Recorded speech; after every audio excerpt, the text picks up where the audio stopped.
ආයුබෝවන් දරුවනේ මම අද ඔයාලට මේ වීඩියෝ එකෙන් අරන් ඉන්නේ ඔයාලා කොහොමද ඔයාලගේ ජීවිතයට ඔයාලා හොඳම යාළුවෙක් තෝරගන්නේ කියලා දෙන්න.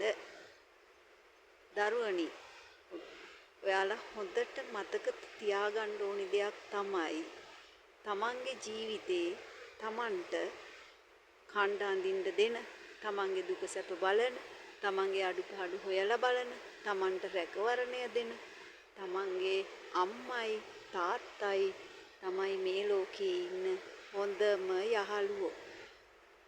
සමහර වෙලාවට ඔයාලට හිතෙයි අම්මා ටිකක් සැරයි, තාත්තා ටිකක් සැරයි, ඒ මොන යහළුකමක්ද කියලා. නෑ පුතේ. ඒක තමයි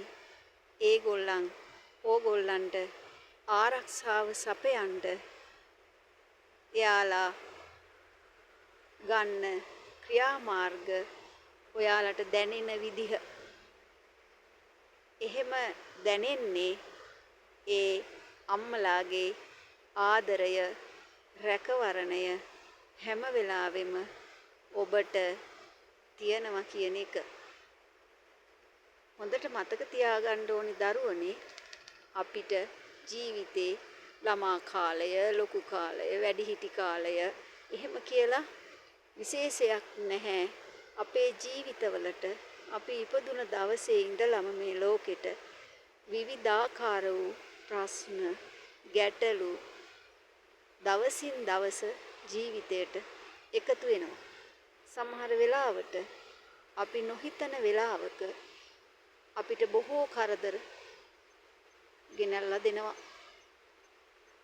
නොහිතන විදිහේ ප්‍රශ්න අපට ඇති වෙනවා. ඒවා ඔබට හොඳින් අද අපේ රටේ තත්ත්වය දිහා බලනකොටත් ඔබට පේනවා. දෙමව්පියෝ නැති වෙනවා, සහෝදරයෝ නැති වෙනවා, දෙමව්පියන්ට දරුවෝ නැති වෙනවා. මේ ජීවිතේ විවිධ අවස්ථාවන් වල පොඩි දරුවන්ට අම්මලා නැති වෙනවා, තාත්තලා නැති වෙනවා, ලෝකේ තනි වෙනවා.